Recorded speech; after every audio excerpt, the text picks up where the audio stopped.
que vendrá en un futuro a los nuevos referenciales de seguridad alimentaria sí se ajustan, que deberán ajustarse al enfoque que ha presentado Global Food Safety. Básicamente ese va a ser un barrido por los documentos ya publicados, como ha dicho Esmeralda. Bueno, una breve introducción sobre mí misma. Ya me ha presentado Esmeralda, así que tampoco voy a demorar demasiado. Yo soy Irene Llorca, estoy representando a EHG España desde sus orígenes, que fue allá por el año 2000, y llevo participando con EHG pues un poco antes del año 2000 en diferentes grupos de trabajo, como es el grupo de trabajo de formación, el grupo de trabajo en que diseñamos métodos de empleabilidad y el grupo de trabajo de certificación, fundamentalmente. Además, soy formadora autorizada de EHG y soy evaluadora autorizada por EHG para la certificación del diseño higiénico de equipos. Como ha comentado, mi trayectoria profesional la he desarrollado en AINIA Centro Tecnológico en España y desde mis inicios que estoy totalmente involucrada en aspectos de higiene e inocuidad, desde lo que son implantaciones de sistema hasta cosas más específicas como es rediseñar líneas y garantizar que los equipos, las instalaciones cumplen con criterios de diseño higiénico establecidos. Eso es una pequeña introducción de mí misma para que me conozcáis.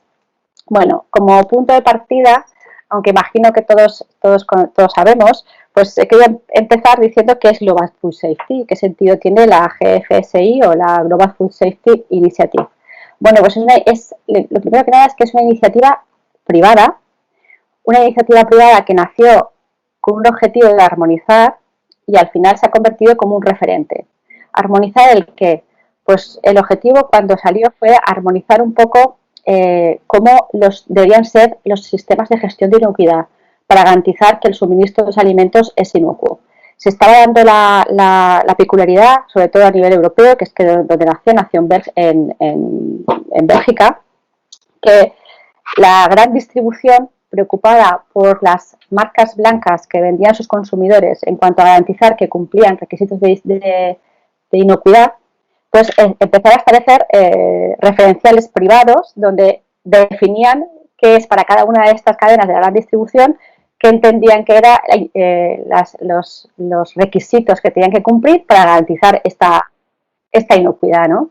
Y llegó un momento en que muchas empresas alimentarias que tenían diferentes clientes en diferentes cadenas de distribución, pues tenían que hacer frente a muchísimos referenciales diferentes porque cada uno pedía el suyo, ¿no?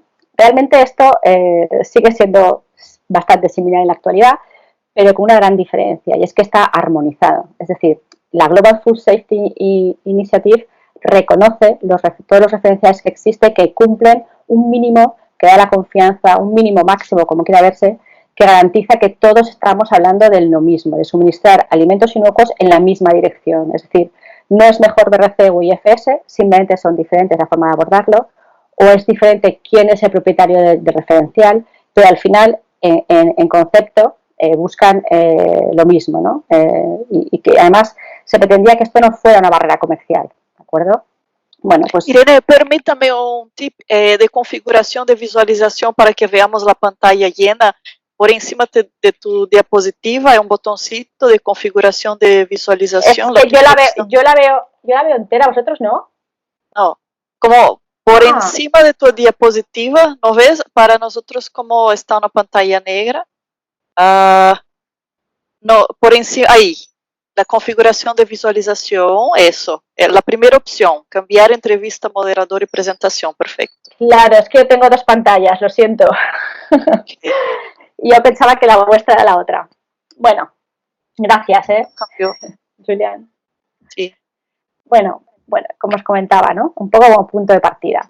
Entonces, ¿qué es lo más interesante? Lo interesante es saber que los programas privados de certificación que quieren ser reconocidos por la Global Food Safety tienen que sufrir un mecanismo publicado por la Global Food Safety de benchmarking, en la cual se bareman y se comparan en función a esos requisitos establecidos. Básicamente hay dos grandes bloques de requisitos a revisar con técnicas de benchmarking. Uno son las reglas o normas en las que cada una de estas empresas, y entiendo por empresas en este caso a las propietarias de los programas de certificación, ¿de acuerdo? ¿Cómo se gestionan? La gestión empresarial. ¿vale? Eso es una de las cosas que se evalúan, que no voy a entrar a ello. Y otra de las cosas que evalúa para armonizarlo es los contenidos de cada una de esas normas. Es decir, cada una de estas empresas privadas tiene un referencial. Entonces, el contenido de las normas sí que es verdad que sufre un proceso de benchmarking por parte de GFSI, ¿vale? Entonces, ¿qué es lo que ha pasado en 2020? Pues que en 2020 Global Food Safety ha publicado el siguiente reto, ¿no? Van revisando y van publicando. Entonces, este año ha habido un cambio interesante. El cambio es que hay un cambio importante de scope, de alcance. Han querido aumentar mucho más el alcance a toda la cadena alimentaria, entre otras cosas. Si entráis en la página de Global Food Safety, que os he dejado ahí el enlace, lo podéis ver en la pantalla, pues básicamente hay como 5 áreas de grandes cambios, ¿no? Yo me centro en uno solo, que es lo que llaman New Elements, nuevos elementos. Bueno, pues dentro de estos elementos hay diferentes elementos que son nuevos, y uno de los nuevos elementos es los nuevos alcances. Y aquí se publica como que hay dos nuevos, se decía que iba a haber dos nuevos alcances, el J1 y el J2, y que ambos alcances que eran nuevos estaban relacionados con diseño higiénico. Pues bien, estos nuevos alcances que han sido publicados son los que tenéis aquí en la foto. Si entráis en la página web que os he indicado anteriormente, podéis descargaroslos de la parte, tal como os he dicho aquí, en la página web de Global Food Safety, buscando publicaciones, veréis un listado de diferentes publicaciones y encontraréis las que están aquí, ¿vale? Entonces, estas dos publicaciones son los requisitos.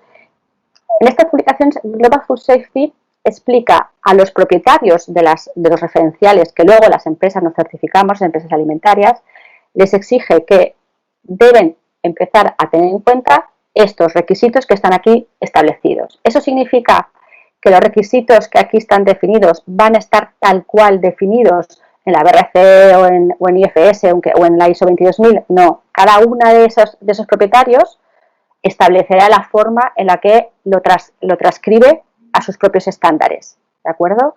Pero sí que nos sirve para ver un poco hacia dónde vamos, porque lo que está claro es que si estos referenciales van a ser estudiados y revisados y comparados por Global Food Safety, teniendo en cuenta estos requisitos, lógicamente las normas tendrán que tener, los estándares tendrán que tener algo parecido a lo que hay aquí, ¿vale? Aún no sabemos cómo van a incluirlo los propietarios de referenciales, pero sí que sabemos cuál es la directriz, puesto que es esta, ¿de acuerdo?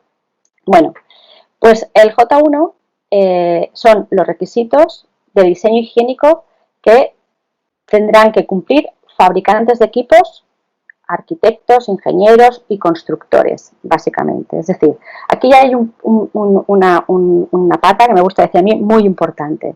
Es que en la cadena alimentaria hay un actor que se tiene en cuenta, pero no demasiado, y que a partir de esta iniciativa de Global Food Safety yo creo que va a tener cada vez más importancia, y es quien provee las instalaciones y los equipos con los que procesamos los alimentos.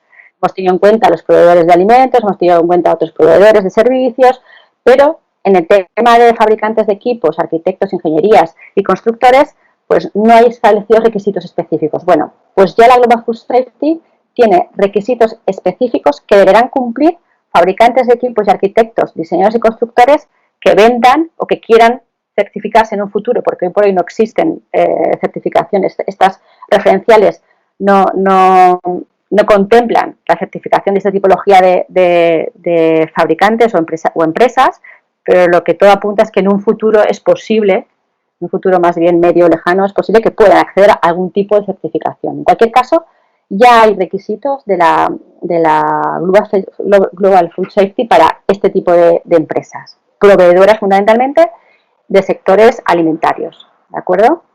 Y luego tenemos, por otro lado, los requisitos que los propietarios de los referenciales tienen que incluir en los referenciales ya existentes, porque son para usuarios de equipos e instalaciones, ¿de acuerdo? Entonces, ahora voy a poneros dos diapositivas que me disculpo porque tienen mucho texto, pero creo que como luego vais a tener la información vosotros, pues yo creo que es interesante tener como una visión muy general, pero detallada, de hacia dónde van esos requerimientos, ¿no?, de la Global Food Safety. Pues empezando primero por el J1, ambos documentos tienen la misma estructura, tienen 3 grandes apartados. Un apartado que habla de requisitos del sistema de gestión de peligros y riesgos, una segunda sección que habla de requisitos del sistema de gestión del diseño higiénico y una tercera sección que habla de buenas prácticas. Yo creo que solamente esto ya sirve para reflexionar que lo que supone esto, que supone un gran avance. Es decir, ya una iniciativa mundial como es Global Food Safety Initiative se plantea y dice a los fabricantes de equipos, talleres, caldererías, ingenierías, que algunos están muy comprometidos con el diseño higiénico, pero a otros les parece algo novedoso, y él se está hablando de sistemas de gestión de peligros, de riesgos. Es un lenguaje que para nada está dentro del lenguaje y el conocimiento de este tipo de sectores, o de la mayoría de este tipo de sectores, no de todos, ¿eh? Les está hablando también está englobando unos requisitos dentro de lo que son sistemas de gestión del diseño higiénico. O sea, hasta ahora mismo el diseño higiénico apenas aparecía en los referenciales ya para certificar, y de repente nos están hablando de que están pensando o han establecido requisitos para el sistema de gestión del diseño higiénico. Y luego el tema de buenas prácticas, pensando en buenas prácticas higiénicas en estos sectores, pues también es interesante si lo observamos como usuarios de esos futuros equipos o como usuarios de esos futuros trabajos de ingeniería, de esas futuras naves industriales, es muy interesante que ya haya algo en la que ayude a unir esas dos áreas tan separadas y tan juntas en cuanto a requisitos de inocuidad, ¿vale? Haciéndose un vistazo rápido a los requisitos en estas diferentes secciones, pues por ejemplo, en los requisitos de la Global Food Safety para lo que son fabricantes de equipos y lo que son ingenierías, pues, y constructores de salas o de naves industriales, pues ya habla de que tienen que definir un equipo responsable para evaluar el diseño higiénico y evaluar los riesgos a los que ese planta que están diseñando, ese equipo que están diseñando puede provocar en función de su uso. Eso ya es una cosa muy interesante, que tenga que tener personal cualificado para poder llevar a cabo este tipo de actividades, de evaluar diseños, de evaluar riesgos, ¿vale? Que el diseño higiénico tiene que ser evaluado de ese nuevo equipo o de esa nueva instalación a lo largo de todo su ciclo de vida, es decir, desde los primeros conceptos iniciales de ingeniería hasta la puesta en marcha en una instalación alimentaria, y además pensando en sus condiciones de uso, tanto en producción como en limpieza, ¿no? Establece también que los equipos y las instalaciones deben ser diseñadas con principios de diseño higiénico, ¿vale?, basados en la evaluación de riesgos realizada previamente. Habla de que tienen que ser diseños limpiables, diseños que prevengan y eviten condiciones favorables de crecimiento de microorganismos y plagas, diseños que prevengan la contaminación. Además, anima a que cuando sea relevante se consulten otras guías u otras normas de referencia en cuanto a lo que son requisitos de diseño higiénico, ¿vale?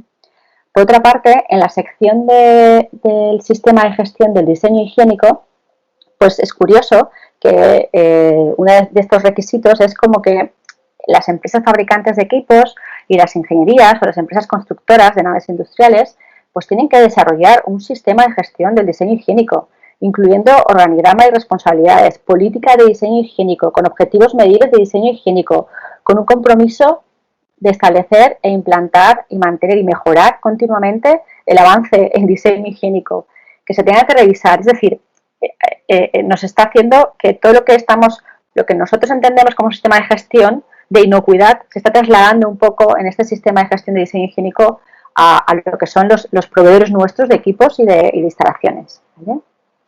Y luego además les anima o establece requisitos de buenas prácticas, es decir, que los propios talleres, caldererías, ingenierías, etcétera, en la que se diseñen equipos deben de estar construidos y mantenidos, diseñados, construidos y mantenidos de manera que eviten cualquier contaminación. Es decir, creo que esto va a hacer un antes y un después. Esta tipología de empresas son empresas en las que el ambiente de trabajo se cuida el riesgo laboral que los personal de taller puede tener mientras está soldando o cortando planchas, etcétera, etcétera, pero en ningún caso se está pensando en que el entorno en el que se producen esos equipos sea higiénico, pensando en que no se contaminen esos equipos en exceso y puedan llegar a la industria alimentaria con alguna carga contaminante de plagas, restos, polvo, piedras o cualquier otra situación que pudiera suponer un problema.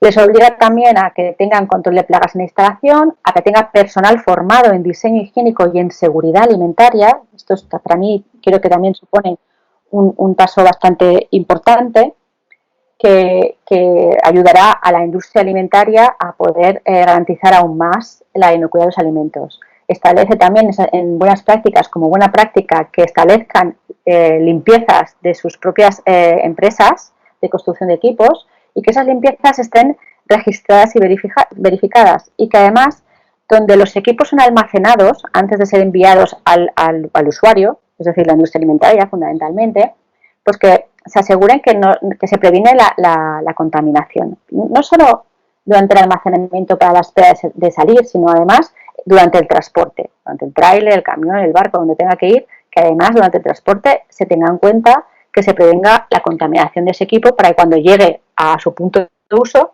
no aporte contaminación, no sea un vector de contaminación, ¿no? Esto era para lo que es el alcance J1, que como he dicho es para empresas fabricantes de equipos, ingenierías, constructores, etcétera. Vale. ¿Qué es lo que establece Global Food Safety como requisitos a los propietarios de las normas para que revisen sus normas y amplíen en cuanto a temas de diseño higiénico? Pues es lo que aparece en el alcance J2, ¿vale? Y como os he comentado antes, mantiene la misma estructura de secciones, ¿no? Entonces, la primera sección, en cuanto a gestión de peligros y riesgos, ¿qué nos está diciendo a la industria alimentaria o fabricante de envases? Nos está diciendo que hay que designar un equipo responsable para evaluar el diseño higiénico y hacer una evaluación del equipo conforme a esos riesgos evaluados, ¿vale?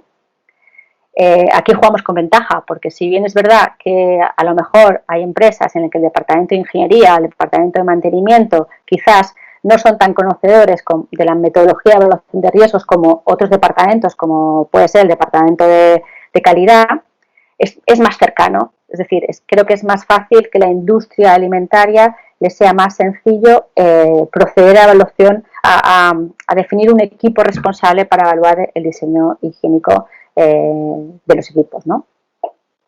Además,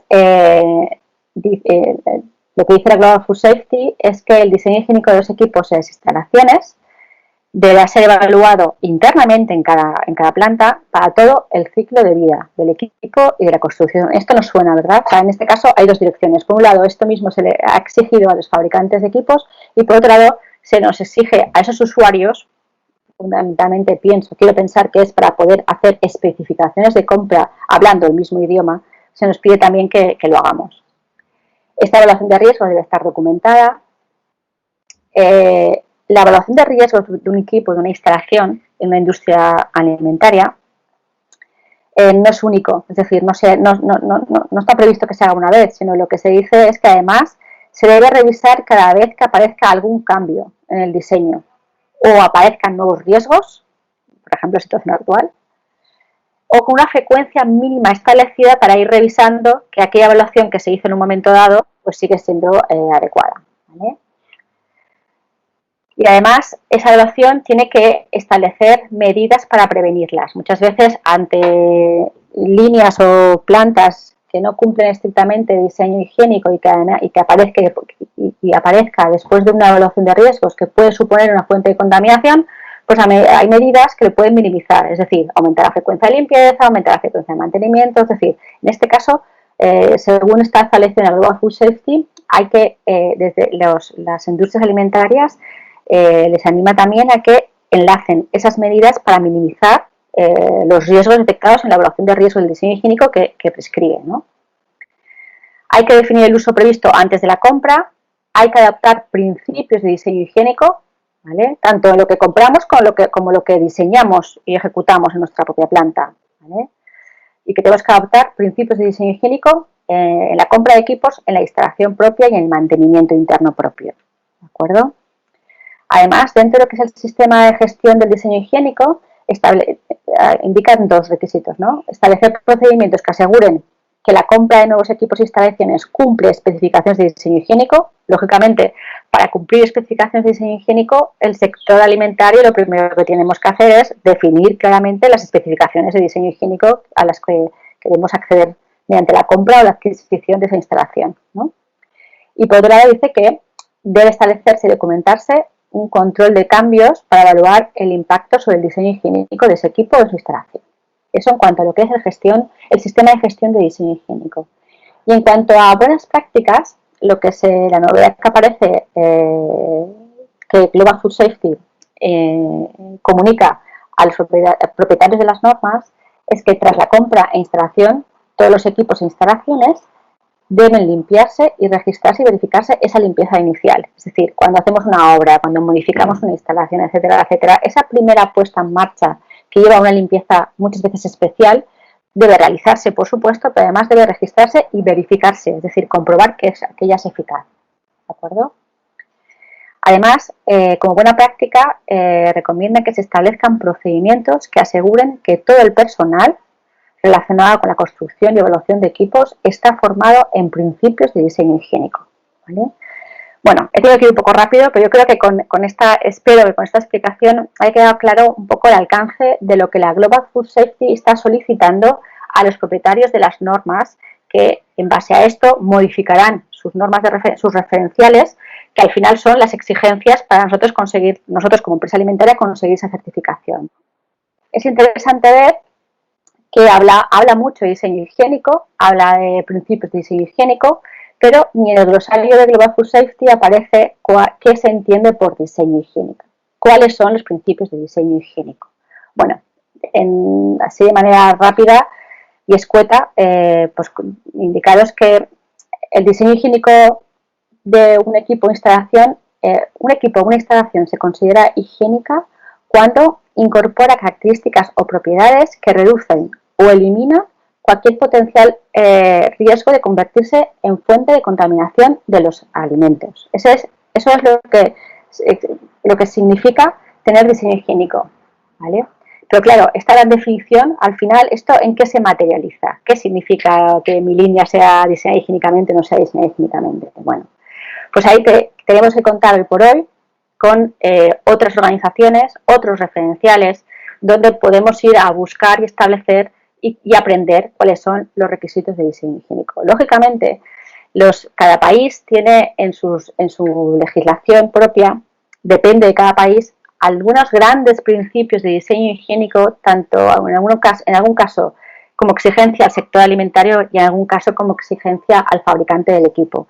Pero suelen ser grandes principios del tipo como los equipos tienen que ser fácilmente limpiables, las instalaciones deben evitar cualquier contaminación, debe haber cuidado en los flujos y en esta línea, ¿no? Cosas bastante generales. Muchas veces para llevar a la práctica una evaluación del diseño higiénico, conforme parece que esté solicitando Global Food Safety, necesitamos conocer con mayor grado de detalle qué significa que algo esté diseñado higiénico o no. ¿Cuáles son los requisitos de diseño higiénico? Bueno, pues por nuestra parte, como llevamos un montón de tiempo colaborando con EHG, pues creemos que es una organización EHG que lleva trabajando desde los años 80 en intentar dar luz a ese gap que ha habido entre los requerimientos de seguridad alimentaria y los requerimientos en diseño higiénico. EHG, la forma en la que tiene que trabajar es mediante grupos de trabajo formados por técnicos y miembros de la organización que trabajamos de manera voluntaria, cuyo único objetivo nuestro es avanzar en la definición y en la armonización de lo que significa el diseño higiénico, ¿de acuerdo? Por lo tanto, desde aquí os animo a que forméis parte de EHG, entréis como poco en la página web y veáis un poco qué os ofrece EHG, porque os digo de verdad que es una forma de trabajo en la que se aporta y se aprende muchísimo, ¿de acuerdo? En la actualidad en EHG estamos representadas más de 500 empresas, hay más de 55 países representados. Es una organización que nació en Europa, pero no es alcance europeo, es alcance internacional. De hecho, este webinar ha sido organizado por EHG México y hay más de 1.500 personas que trabajamos en la organización para seguir avanzando, ¿no? Para que veáis un poco que lo que está ocurriendo con la Global Food Safety, que ha hecho este año en un nuevo reto, que es incluir, entre otros, aspectos de diseño higiénico para un futuro, pues está relacionado un poco con la progresión en cuanto a la preocupación, ¿no? En cuanto al aprendizaje de EHG. Y esto yo creo que se ve fácilmente viendo la escala en la que el número de empresas y de miembros están cada vez más formando parte de EHG. Como veis, es casi exponencial el crecimiento de la gente que estamos involucrados.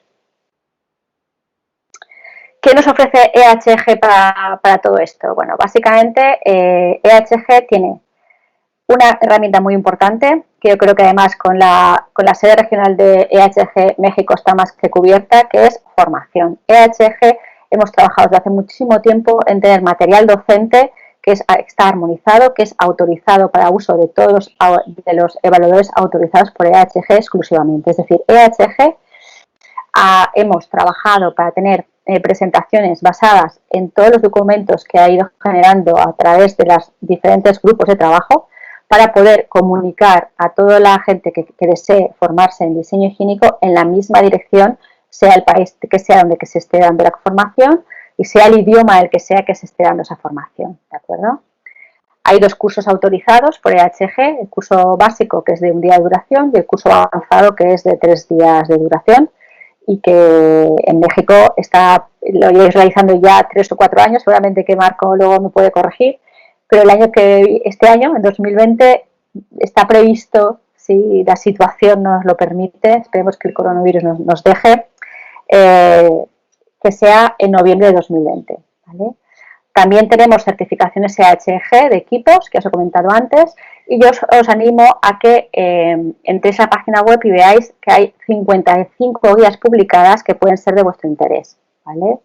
Aquí os dejo la web de EHG para que podáis entrar a verla. Y esto era por mi parte lo que tenía previsto contaros. Así que voy a cerrar la presentación aquí. Espero que os haya llegado la información. Disculpad que haya tenido que ir tan rápido, pero el tiempo se ha pasado volando. Muchas gracias, Irene. Pasaríamos ahora a la presentación de Julián, HDG Brasil, que nos tiene preparado los retos en capacitación y auditorías. Adelante, Julián.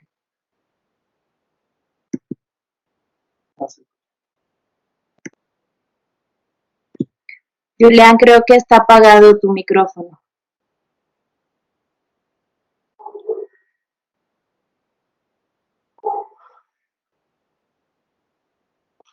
¿Está?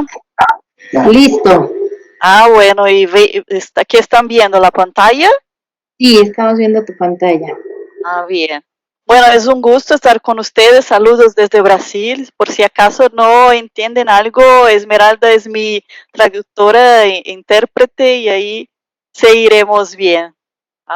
¿Están viendo la pantalla llena? Sí, Julián. Qué bien, qué bien. Bueno, voy a hablar un poco de sueños, ya que estamos diciendo que la presentación tiene algo de opinión personal. Entonces, un mundo de sueño con estos nuevos alcances.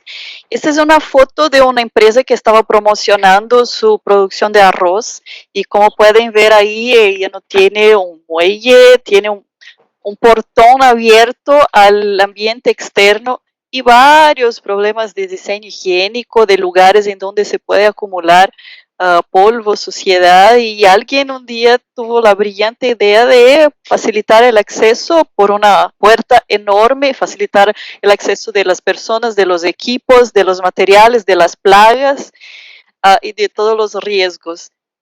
Quién sabe fue del departamento de ingeniería interno de la empresa, o quién sabe fue un contratista, una empresa de construcción, que no tenía idea que eso es un absurdo para una empresa de alimentos. Esta imagen es aquí de un banco de imágenes de estas que se venden por ahí para ilustración de cualquier cosa que quieras, y pueden ver que tienen problemas como una bisagra, que es un punto de difícil acceso, zonas muertas, soldaduras inadecuadas. Aquí, quién sabe, sería para poner alguna información técnica, un papel, no sé, algo que no hace sentido, que jamás voy a poder limpiar completamente, y es como un modelo de un pasteurizador.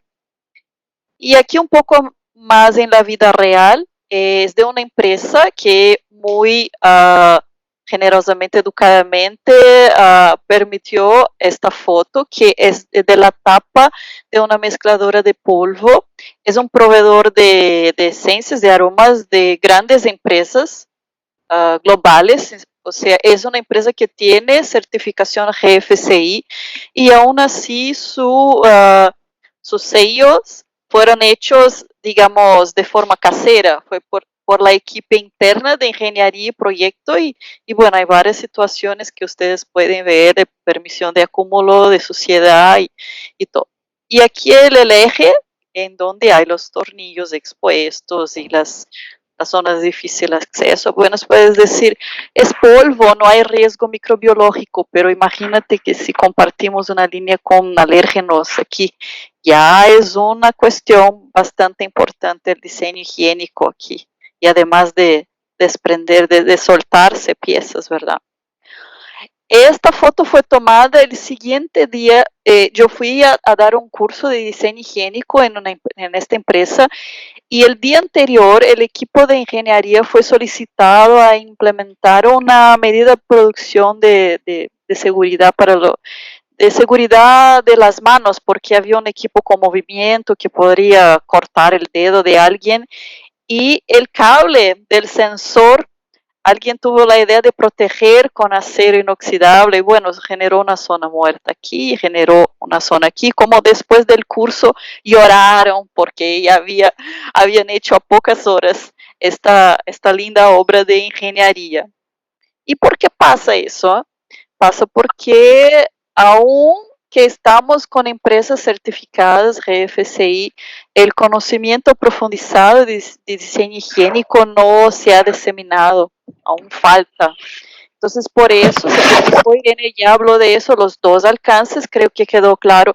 El alcance 1 es para un mundo completamente nuevo. Imagínense que podrán solicitar para cualquier proveedor de pasteurizador, de cualquier equipo, o un equipamiento que no va a te dar dolor de cabeza con respecto a biofilmes, con dificultades de limpieza, con zonas muertas, porque ya va a estar consciente. Vas a llamar a una empresa de ingeniería y decir, quiero una planta en alimentos. No tendrás que explicar que las vigas no se pueden acumular polvo, que la zona limpia y sucia, que tienes que tener una barrera para lavado de manos, ya va a ser automático. Creo que hay un micrófono abierto, por favor, si pueden.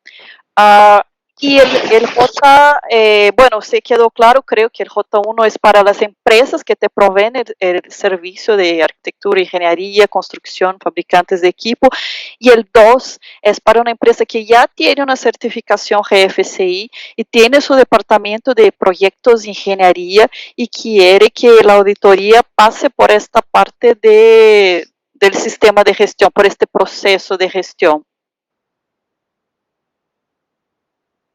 Y qué empresas podrán tener de J2, ¿no? Que podrán tener esta certificación extra, que no sabemos aún cómo va a ser. Si, por ejemplo, en el caso de BRC va a ser un módulo separado, si el caso de la FSSC va a ser una ISO TS en separado para los prerequisitos que cambiarán.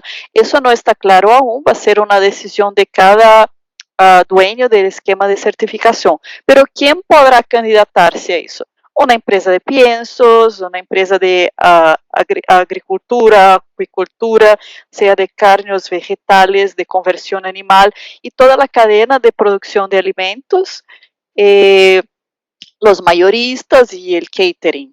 O sea, casi todos, en donde hay alimento y en departamento de ingeniería se puede, ¿no?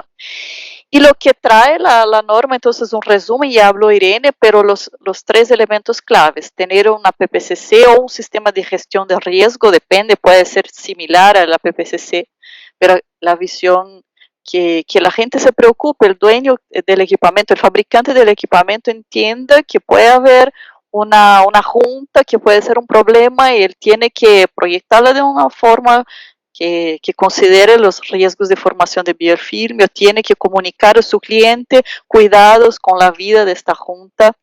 Tiene que tener el sistema de gestión, como ya dijimos, y el sistema de buenas prácticas, sea agrícolas, de manufactura, de lo que sea aplicable. Y bueno, lo más lindo para mí es casi como el mundo de sueño de Walt Disney. Imagínense que los arquitectos, los ingenieros civiles que van a proyectar tu equipo en una empresa que tenga certificación, tienen que conocer de inocuidad. Claro que no van a ser expertos en microbiología, pero no es necesario ser expertos en tecnología, microbiología, para entender lo básico que son los riesgos de contaminación. Pero vas a poder mencionar y hablar de biofilme y no van a ser que es algo de otro mundo, es entendible. Vas a hablar de flujo de aire y de alérgenos, van a tener conceptos mínimos. ¿No es lindo? Y en ambos alcances, J1 y J2, será necesario capacitación en diseño higiénico para los dos, para el uso interno de mi equipo o para el contratista. Es muy claro y consulten y hagan las capacitaciones de IHEG. Se menciona que se utilicen referencias confiables. Por supuesto, GFCI no dice cuál, pero ahí está IHEG con sus referencias. Hay otras referencias confiables en el mercado, entonces uno toma en la mano para su equipo interna, si quiere uno capacitarse, como que va a tomar estas referencias. Y profundizando un poquito más en la cuestión de evaluación de riesgos de diseño higiénico, en teoría ya deberíamos de estar haciendo eso hace mucho.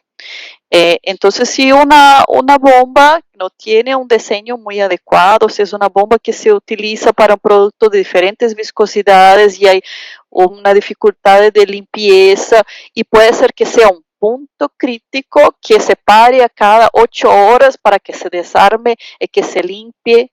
Entonces, este riesgo de formación de biofilme debería de ser conocido. Un riesgo después de una instalación de una línea, que una soldadura no esté adecuada, no esté lisa, y que se haga, por ejemplo, una videoscopia para que se detecte el problema, es parte de evaluación de riesgo. Fuga de lubricantes, fuga de fluidos de refrigeración. Aquí en Brasil, 7 personas se han muerto por una intoxicación de dietileno glicol en una cerveza. Hay unas 30 y algo que se quedarán ciegas, con problemas de riñones, paralizadas por un tema de fluido, de escape de fluido. Entonces son cosas riesgos que se deberían de ser conocidos. Y para el racional, para esta evaluación de riesgo, uno va a utilizar los mismos principios de HACCP, entonces el uso previsto, el uso intencional. Este tanque de producto es un tanque para un producto antes de la pasteurización o después. Si es para después, por supuesto, los requisitos de diseño higiénico van a ser más estrictos. Porque cuando estamos hablando de diseño higiénico, también estamos hablando de costo. Entonces, los que están ahí del otro lado, sé que son de la industria, es lindo, es maravilloso hacer todo higiénico y son millones, pero por lo menos tener un vistazo en cuál es el uso previsto y hacerlo bien de acuerdo al uso previsto. Entonces tienes una zona de bajo nivel de higiene, otra de alto nivel de higiene, sea por un tema de salmonela, un tema de alérgeno, de ser aislado, de tener el filtro de EPA, no sé si dicen ustedes, decir un filtro de alto nivel. Eso va a ser basado en el uso previsto del equipo o de la instalación de la pared, del dreno. Puede ser que no necesites un dreno top de acero inoxidable o redondeado y todo lindo para almacenaje de producto terminado que está en sus cajas. Entonces, es una decisión racional. Y vas a identificar los peligros, esos que comenté generalmente, peligros de formación de biofilme, de patógenos, de lubricantes, de que se desprende, que salgan tornillos, que salga una pedación, y la evaluación documentada, por supuesto. Y el corazón es la mitigación. La mitigación son las medidas que una vez conocidos los riesgos se apliquen. En el mundo real tenemos plantas con 50 años, equipos con 20, 30 años o equipos que compraste la semana pasada de una empresa que no tiene conciencia de diseño higiénico, no tiene el concepto. ¿Qué vas a hacer?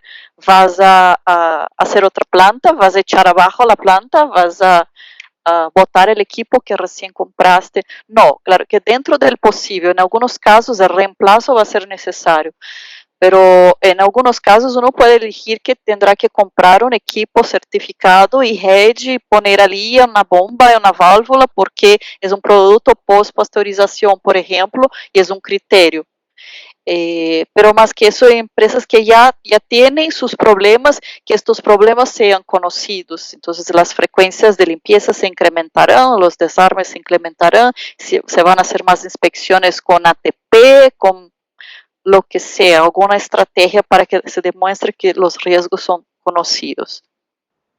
Y en las auditorías, ¿qué podemos esperar? Bueno, en las auditorías convencionales, que de las normas que ya existen, en teoría ya es parte. Por ejemplo, en BRC ya dice que los equipos tienen que tener un diseño, una colocación que permita que sea efectivamente limpio y mantenido. Claro, es una frase, pero una frase, por detrás de una frase hay mucha cosa. La ISO TS, el 22002-1 de la industria, habla muy claramente que los equipos deben ser de fácil limpieza, libres de óxido, corrosión, tuercas de tornillos que no se solten, que no sean expuestos, como del eje que les enseñé, que se puede acumular suciedad. Eso ya estaba en las normas. Lo que puede pasar es que un ojo un poco más afiado, o sea, el sharp eye, como un ojo con más detalle para eso. Yo tengo recibido testimonios, lo que me cuentan los auditores que hicieron el curso de IHEG, los auditores de BRC, etcétera, y pues estoy viendo el mundo con otros ojos. Hay muchos detalles que no me daban cuenta y sí hay más no conformidades relacionadas al diagnóstico de estos problemas. Pero el tema de los alcances J1 y J2 no son las auditorías convencionales, son las nuevas posibilidades. Entonces, para quienes, si ustedes se dan cuenta, bajan el documento en el sitio de GFCI, tiene 9 páginas el de J1, porque tiene los requisitos de sistema de gestión, de trazabilidad. Imagínense, vas a llamar al proveedor, él sabe el lote del acero inoxidable que puso en su equipo, él va a saber lote de la vedación, de todos los materiales que están en contacto directo. Entonces hay auditorías internas, hay acciones correctivas, todo el sistema de gestión. Por eso tiene más páginas, que son los mínimos requisitos para ellos. Y la J2 es más corta, que sería lo que se agrega además de los requisitos que ya están implementados de inocuidad. Y así como quede muy objetivamente para que podamos platicar un poco. Muy bien, Julián, muchas gracias. A continuación tenemos la presentación de Marco León, de HDG México, que nos va a presentar los retos ahora con el SARS-CoV-2 para la industria de alimentos. Adelante, Marco. Muy buenos días a todos. Un gran placer tener la oportunidad de comunicarnos con muchos amigos en México, en Latinoamérica, y poder compartir esta presentación. Bueno, el tema que me toca presentar es el de moda, ¿verdad?, del SARS-CoV-2 en la industria alimentaria, y decidimos emplear este tiempo porque hay muchas inquietudes. De hecho, se han organizado webinars ya por distintas compañías, por distintos, también algunos esquemas de certificación. Así que queremos complementar qué es lo que está pasando. ¿Qué es lo que vamos a ver en esta presentación? Bueno, primero que nada, el tema de si el SARS-CoV-2 es un tema de inocuidad alimenticia. Después hablaremos de estrategias como medidas de control preventivo para tratar de platicarles un poquito del documento 44 de EHDG y también el tema del documento 45, que curiosamente van de la mano, pero que no implica que haya una conexión entre ellos. Hoy vamos a hablar un poquito, van de la mano la numeración. Después cerramos con algunas preguntas que están registradas en FDA. Vamos a mencionar qué pasa en la distribución de alimentos y eso es todo lo que tenemos para este tiempo.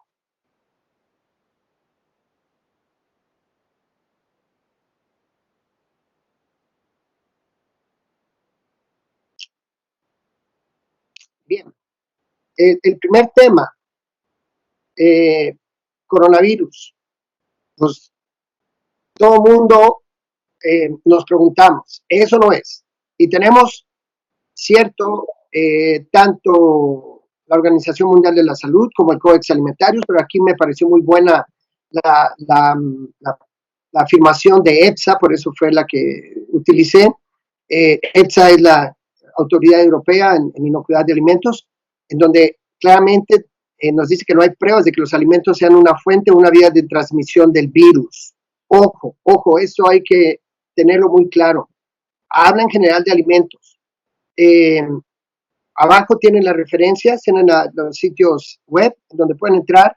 Y el segundo renglón es también un documento muy, muy bueno del Instituto Alemán de Evaluación de Riesgos, en donde también ustedes pueden encontrar esta información. Bien, entonces pasamos al punto número 2. ¿Qué nos dice entonces cómo enfrentar este tema? De hecho, yo he participado en algunos webinars, he escuchado algunos webinars, he leído información y hay un poco de discusión en cuanto a que este tema de buenas prácticas, es de prerequisitos, es de HACCP, o hablamos de evaluación de riesgos o manejo de crisis, defensa de alimentos, salud ocupacional. También es el tema de muestreo ambiental y del personal para el SARS-CoV-2, controles preventivos, más lo que ustedes puedan considerar. Las preguntas no pretendo agotarlas, sino más bien voy a presentar estrategias que nos ayudan independientemente del concepto que estoy aplicando. Esto nos da el abanico. Yo escuchaba la semana pasada un webinar donde el autor hacía énfasis en que lo podía manejar en manejo de crisis o lo podía también enfocar en contaminación intencional. ¿Por qué? Porque puede ser el caso de que alguien nos quiera dañar la operación y propicie una contaminación en nuestras instalaciones. Entonces,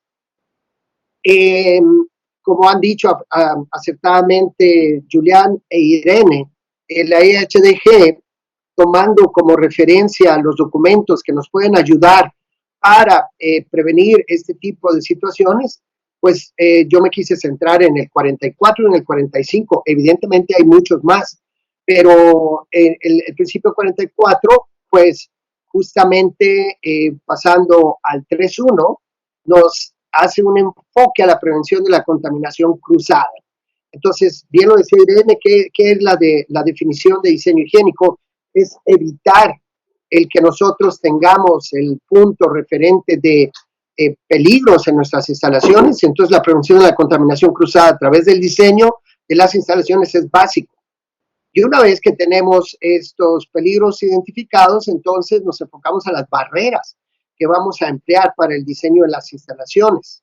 Y así podemos hablar incluso de diseño de instalaciones sanitarias para el personal, que evidentemente, hablando de SARS-CoV-2, pues juega un papel importantísimo.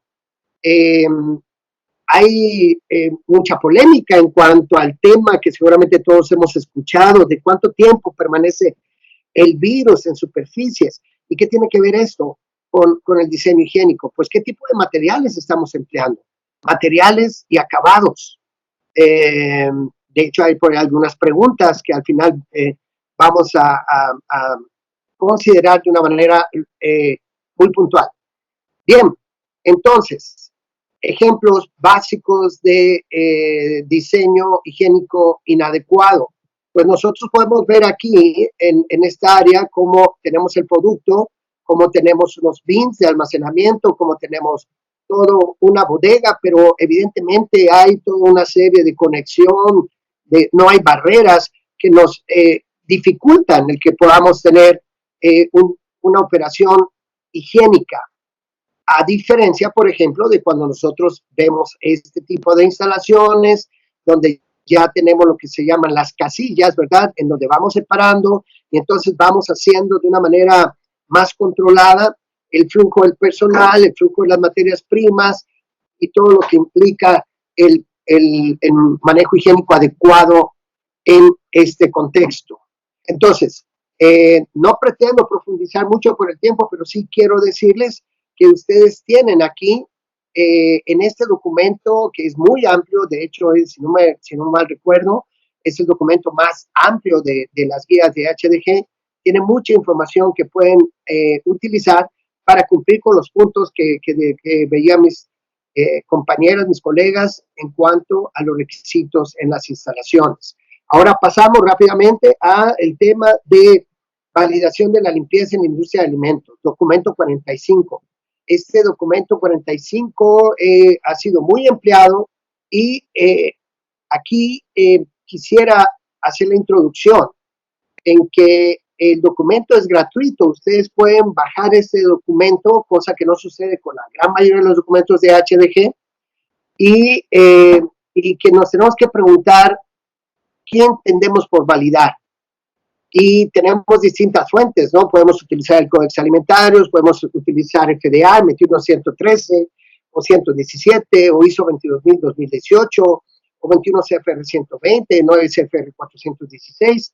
En fin, hay una gran información, y lo interesante de esto es que en el término validar, pues sí tenemos que tener cuidado, porque un servidor que lleva 27 años de experiencia en este tema, pues realmente yo les puedo decir que mis principales dolores de cabeza, tanto como asesor como auditor, son cuando entramos al tema de validación. Entonces, por eso el punto 4.2 es, ¿tenemos validados los procedimientos de limpieza? Habría que preguntarnos, ¿quién nos validó? ¿Qué respaldo tiene para llevar a cabo esto? ¿Y cuál es un tema que también nos pregunta mucho? ¿Cuál es la frecuencia de validación? Son preguntas, recuerden, yo lo que estoy tratando de hacer es compartir con ustedes mi experiencia de las principales preguntas que, como decimos en México, nos hacen patinar o nos representan un reto muy interesante. Y por eso termino con el 3, que me lo han preguntado. ¿Necesito validar los procedimientos de limpieza considerando al SARS-CoV-2? Interesante. No voy a dar la respuesta, se las dejo para que la tengan en mente, por favor. Bien, paso entonces a el proceso de validación de la limpieza de acuerdo al documento 45, en donde habla de prerequisitos y vienen toda esta serie de pasos que debo de tener antes de pasar un protocolo de validación. Eso es lo que quiero subrayar. Y el primer punto es la calificación del equipo. Y entonces en el primer punto entra todo lo que nos comentaba Julián, y estoy hablando como portugués, estoy en el sentido de que Julián nos ha dicho que es muy importante, e Irene nos habla también de la importancia de los equipos en cuanto a su diseño.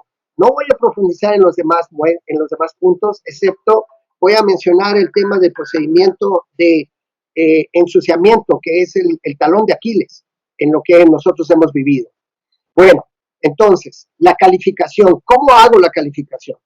Bueno, la calificación de acuerdo al documento es un proceso formal de obtención de evidencia documentada de que el equipo y utensilios son aptos para su uso previsto. La calificación es a menudo parte de la etapa inicial de validación, pero los pasos de calificación individual por sí solos no constituyen la validación. Es decir, es un punto que tengo que hacer, pero no llego hasta ahí nada más. Tengo que cumplir los siguientes pasos que les acabo de mostrar en la diapositiva anterior.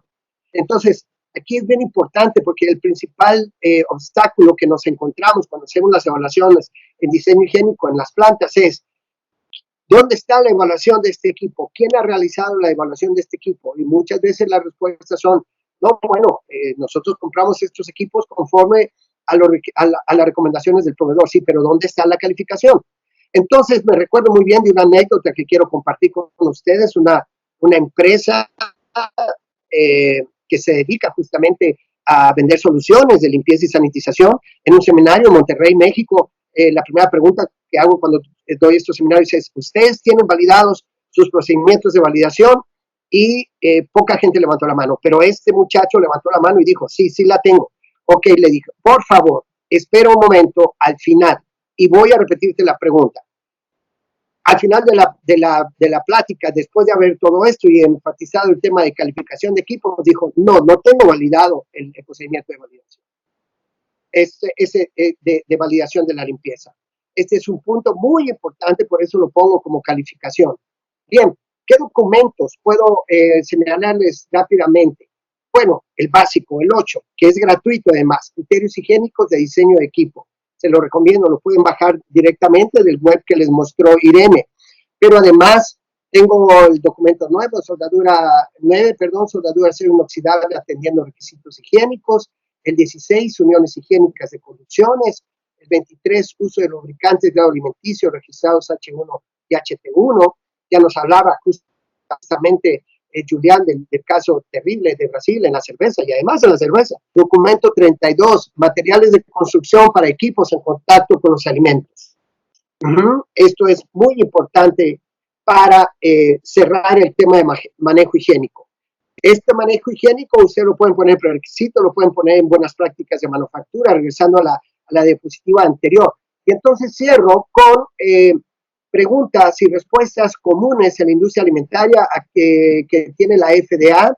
Aquí está la referencia, ustedes pueden ir. Lo que yo hice fue centrarme en algunas preguntas, son muchas más preguntas y las respuestas son mucho más amplias, pero quiero cerrar con esto. Me parece muy interesante la pregunta, es seguramente ustedes en la industria y nosotros como auditores, ¿cómo mantengo el distanciamiento social en mi planta de producción, procesamiento de alimentos y en mi establecimiento minorista de alimentos, donde los empleados suelen trabajar a corta distancia? Y diremos, un auditor así cuadrado, inflexible, dirá, no, tú tienes que tener 1.5, 2 metros. Bueno, pues interesantemente, la respuesta de FDA es, sí, hablamos de 6 pies, pero no es posible en algunas instalaciones de alimentos. Y entonces, ¿en qué enfatiza?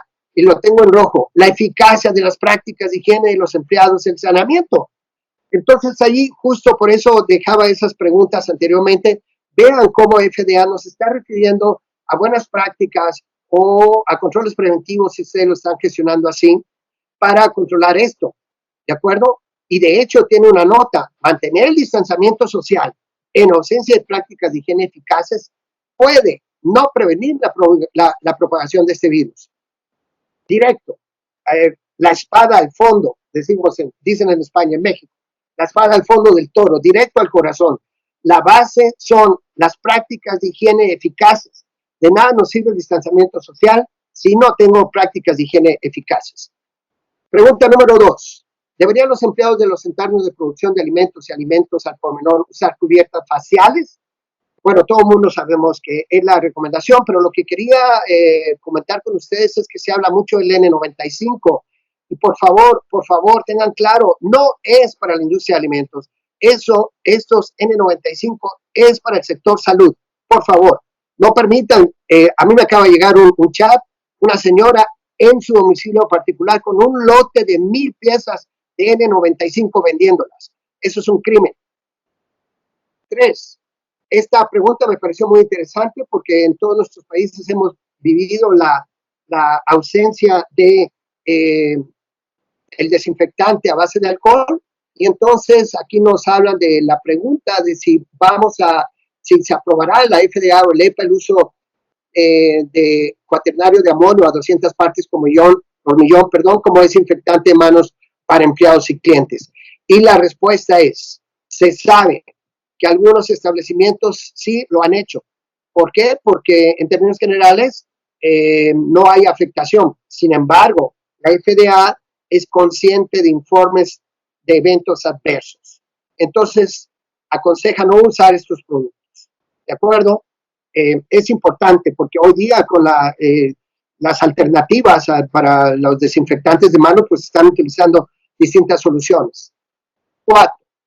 ¿Qué medidas debo tomar para limpiar la instalación, equipo, para evitar la propagación del COVID-19? Y entonces esto va a lo que hemos visto de que, ¿qué tengo que hacer? Tengo que hacer más, tengo que modificar mis procedimientos, tengo que hacer muestras superficiales de los equipos. No, lo que nos dice la FDA es, señores, quienes están regulados por la FDA tienen que cumplir con las buenas prácticas de manufactura y incluso tienen planes de seguridad alimentaria que están basados en análisis de peligros y controles preventivos basados en riesgo. Entonces, ahí lo que claramente nos están diciendo es, no necesito, porque seguramente ninguno de nosotros en nuestros planes de controles preventivos o CASA o prerequisitos tiene muestreo en las superficies de COVID. Ojo, muy importante, del SARS. Ajá. Bueno, además nos dan una lista de productos desinfectantes que puedo emplear. Y esta la voy a poner por partes porque quiero cerrar con ella. Es de crucial importancia para nuestras empresas. Necesito retirar los productos alimenticios producidos en la instalación durante el tiempo que el trabajador estaba potencialmente dispersando virus mientras trabajaba. ¿Qué creen ustedes? Les doy 3 segundos. Bueno, les puse la respuesta en chino, en árabe, en ruso y en griego. Y bueno, vamos a ponerla en alemán y en español. No. ¿Por qué? Porque la FDA responde que no prevemos que los productos alimenticios deban ser retirados, ya que actualmente no hay pruebas, de que la transmisión de COVID asociado con envases de alimentos o alimentos. Importantísimo, por favor, comuniquen esto. Bien, ¿qué hacer con la cadena de suministro y distribución de alimentos? Bueno, pues como ustedes comprenderán, ya no me da tiempo a hablar de eso, pero sí les notificaremos cuando tengamos esta historia lista y les invitamos a estar atentos a las invitaciones en los siguientes webinars del Comité Mexicano de HDG. Y por supuesto, les haremos saber de los cursos de capacitación de diseño higiénico básico y avanzado, y además también ya se está trabajando en instalaciones SIP. Quedo pues a sus órdenes. Aquí están los correos electrónicos donde me pueden contactar, y también el segundo es el de SOMECA, que es la Sociedad Mexicana de Inocuidad y Calidad para Consumidores de Alimentos. Y finalmente, mi agradecimiento a Julián, a Irene y a todo el equipo de SOMECA que hizo posible este evento. Pasamos a las preguntas. Tenemos muy poco tiempo, así que vamos a cortar.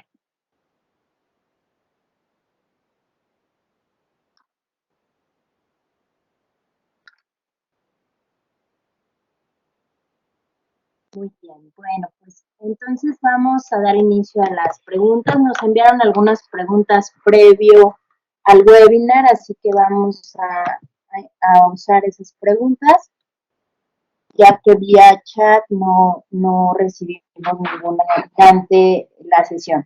Entonces, esta sería para Irene. Irene, nos preguntan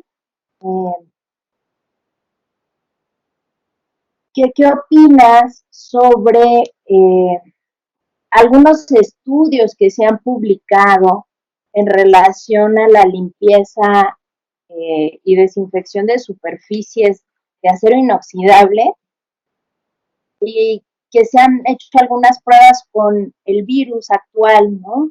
SARS-CoV-2 en superficies? ¿Qué opinas de si esos estudios son referentes para el tema de limpieza en equipos? Y si tú conoces estudios que confirmen que este virus no se transmite por alimentos. Bueno, la pregunta es bastante compleja, más que nada porque el conocimiento del virus cada minuto va variando, y se ha focalizado sobre todo en conocer todo lo relacionado con la capacidad de infectar al ser humano más que en otros. pero como comentas, sí que hay estudios y publicaciones por ciertas que han intentado aportar luz a la prevalencia del virus en superficies. ¿Vale? En este sentido, hay ciertos estudios que hablan de que en acero inoxidable, por ejemplo, la prevalencia es hasta de 3 días y que en tejidos, por ejemplo, en 2 días desaparece. Bueno, son estudios hechos por grupos de trabajo científicos que hay que tener valor, pero como en este como en otros, yo creo que hay que esperar a poder estudiar con mayor grado de detalle cómo es la supervivencia del virus. No quiero decir que no nos tengamos que tomar como referencia, ni muchísimo menos, hay que tenerlos ahí presentes, pero no están hechos con la suficiente variabilidad de datos que digan que sean ciertas verdades absolutas, ¿vale? Tenemos que tener claro que sí que permanece en las superficies, que el virus es un virus débil, que se limpia fácilmente, pero sí que si no lo limpiamos se queda y persiste en la superficie. Y por lo tanto, las superficies alimentarias o la superficie de los envases, cualquier superficie del hogar, cualquier superficie de cualquier sitio, es un fómite, es un posible vector de contaminación, de transmisión del virus. Lo que pasa es que se transmite el virus de una manera que si luego tenemos condiciones higiénicas, no lo vamos a incorporar a nuestro sistema respiratorio y por lo tanto no nos vamos a contaminar. Lo digo un poco para quitar un poco de alarma, ¿no?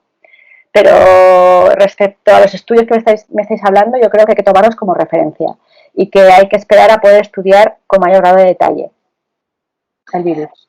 Muchas gracias, Irene. De nada. Creo que esta va para los tres porque pues nos preguntaron en general qué diferencias existen a nivel países en diseño higiénico. Si ustedes encuentran diferencias en diseño higiénico entre México y otros países. Bueno, yo creo que hay más indicados Marco, ¿no? Que conoce mejor la situación, ¿no? Y Julián podría complementar a Irene de su experiencia en sus países. Vale, bien. En breve, ¿verdad? Porque la respuesta se puede ampliar mucho, porque el contexto es muy amplio.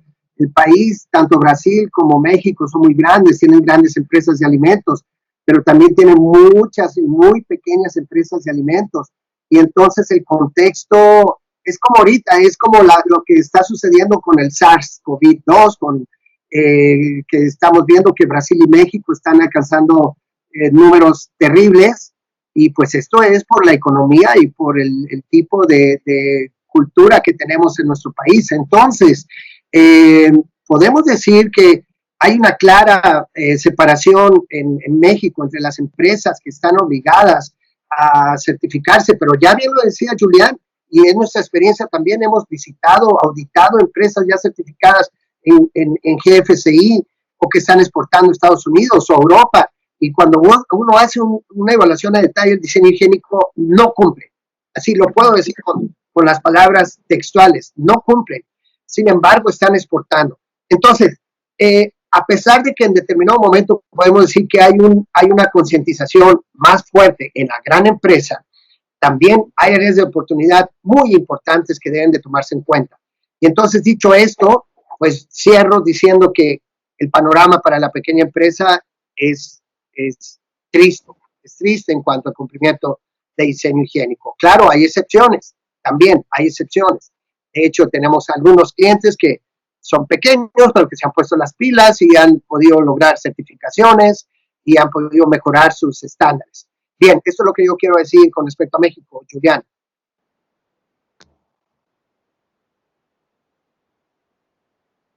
Tienes el micrófono. Con respecto a Brasil, ya salió.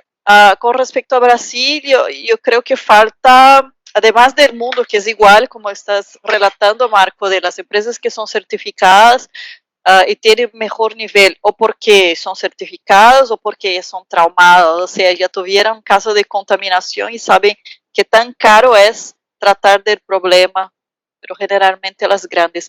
Pero en Brasil estuve en un evento de 400 inspectores sanitarios que como se quedaban espantados de lo que sería el ideal y de lo que ellos vienen en la pequeña empresa, y dijeron como vamos a tener que multar, cerrar varias.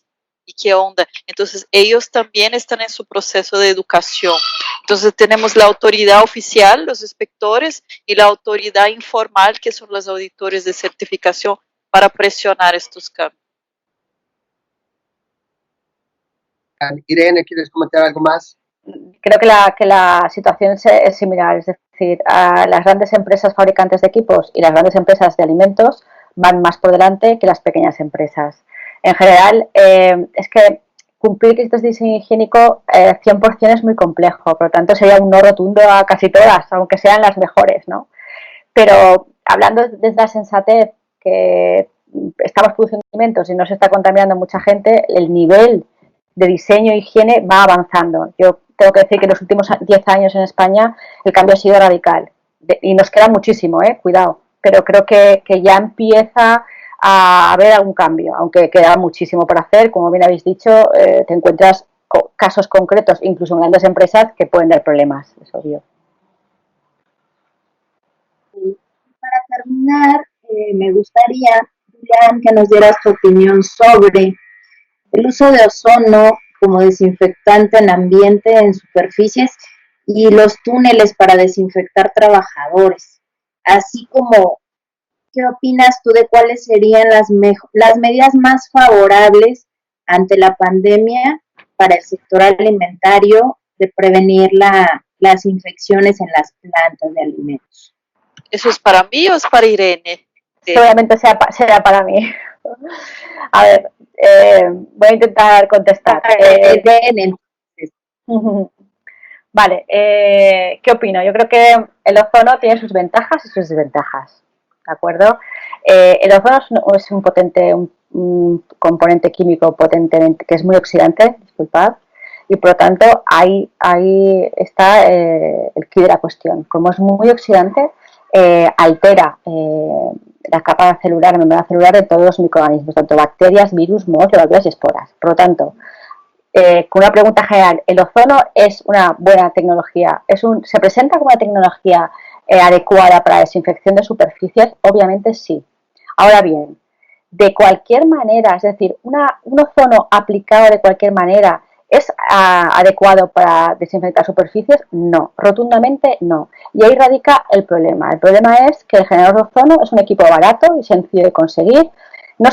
Muchos equipos no se sabe ni la concentración de ozono que se está generando y lo ponemos a funcionar en ambientes de trabajo, etcétera, etcétera. ¿Y ahí qué está ocurriendo? Está ocurriendo que como es un producto químico muy oxidante, es nocivo, es tóxico para las personas y por lo tanto no debemos pulverizar el ozono jamás por encima de una persona. Otra cosa es sobre las superficies y otra cosa es la concentración y el tiempo que tiene que estar en contacto el ozono con el agua, con el ozono gas o el ozono agua con la superficie. Hay estudios muy interesantes que hablan que, por ejemplo, el ozono gas tienes que ponerlo a 3 ppm y a 5 ppm si quieres desinfectar frambuesas, por ejemplo, con ozono, que son concentraciones muy altas.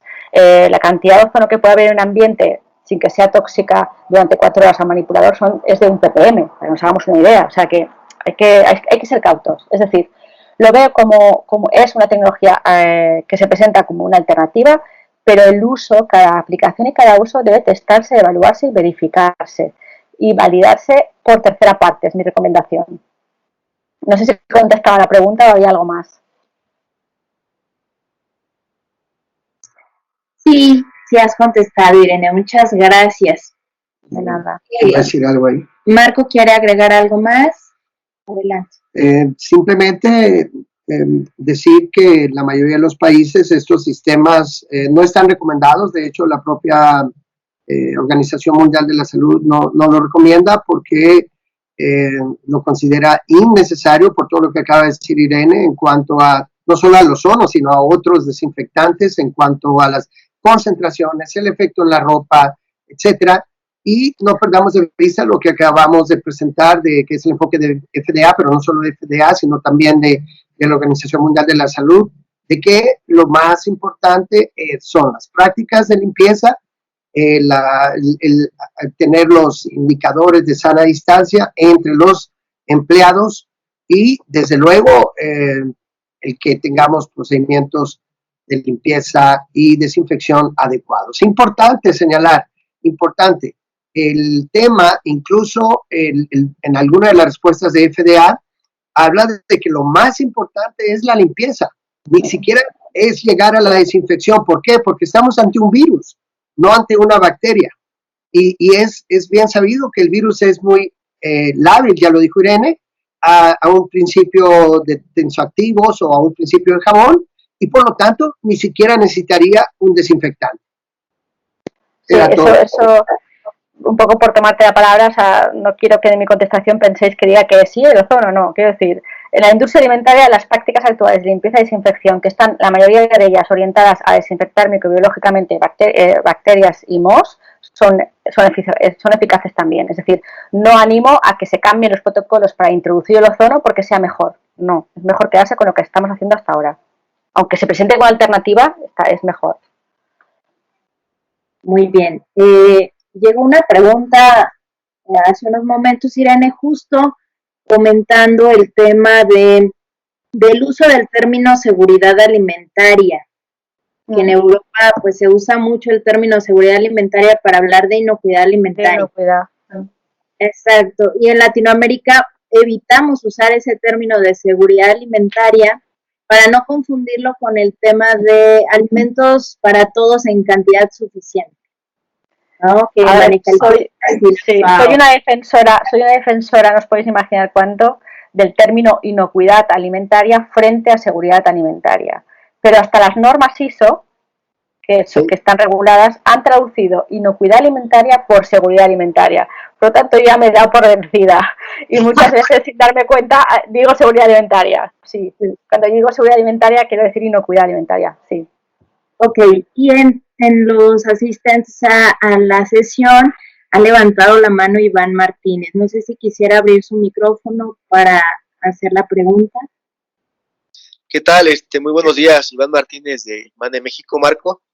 Mucho gusto a todos. Tengo entonces una pregunta, de acuerdo a lo último que preguntaron. Entonces, ¿qué me recomendarían en caso hipotético de que en mi planta se presentara alguna persona positiva con SARS-CoV-19?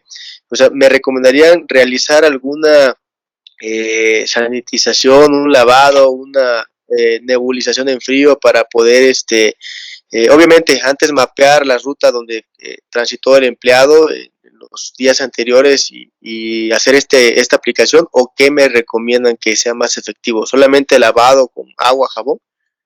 Muchas gracias. Al contrario, gracias a ti por preguntar. Y de hecho, la FDA, dentro de las respuestas que les hacía mención, sugiere justo que podemos intensificar nuestros procedimientos de limpieza, revisarlos para ver si los podemos hacer más robustos, pero nuevamente la respuesta es aplicar de una forma eficaz nuestros procedimientos de limpieza. Por eso la respuesta decía, no hay que retirar el producto, porque lo que también decía Irene en cuanto a la transmisión del virus es contundente. EFSA, la WHO y Codex Alimentarios, de que el virus se transmite de persona a persona. ¿Puede estar presente? Sí, puede estar presente. Pero básicamente, si yo he tenido un tema en mi planta, como lo platicamos en los preparativos de esta conferencia, cómo sucedió en Estados Unidos, cómo sucedió en Alemania, que se cerraron mataderos y procesamientos de carnes, esto quiere decir que hay un procedimiento que FDA nos recomienda para cuando se dan estos casos. Incluso ya entra en tema de seguridad ocupacional, en donde entran expertos en seguridad ocupacional para valorar el tema. Y entonces, retomando la última pregunta, los de inocuidad alimentaria, digamos que cumplimos con nuestro programa de limpieza y saneamiento, pero ahora viene el experto de seguridad ocupacional para hacer una evaluación más a fondo. ¿Sí, Iván? Ok, sí, muchas gracias, Marco. Entonces, bueno, entiendo que no sería necesario que yo contratara a un experto de sanitización para hacer una nebulización en el área. O sea, eso sería innecesario entonces. Negativo. Porque Ok. la base científica está en lo que acabamos de decir. El virus es muy endeble. Si Ok, tú haces muchas tus gracias. procedimientos de limpieza adecuadamente, está contemplado, pues. Irene, ¿quieres agregar algo más? Nada, que estoy totalmente de acuerdo con lo que estás planteando pensando en el producto. Lo que pasa es que si tienes que pensar en la salud de los otros manipuladores que han podido estar en contacto con un manipulador infectado, desde esa perspectiva, seguramente sí que te toque garantizar que quitas cualquier posible foco de contaminación, eliminas cualquier posible foco de contaminación, trazando dónde está ubicado esta persona y limpiando todas las zonas que ha podido estar tocando y contaminando. Pero pensando en la seguridad de los manipuladores, no por el tema de los alimentos que está comentando Marco. Ok, Irene, muchas gracias. Muchas gracias, Marco. Buen día. Bueno, pues con esto terminaríamos el seminario, la sesión de webinar. Muchas gracias a todos por su participación. Les estaremos enviando las presentaciones de nuestros ponentes y una liga para que nos apoyen con la evaluación de la sesión. Esperamos que la información les sirva para implementar controles, para seguir profundizando en el diseño higiénico, y saben que cuentan con EHDG México, EHDG España, EHDG Brasil para resolverles dudas que surgieran de este webinar. Muchísimas gracias a todos y un gusto poder haberlos saludado en esta mañana.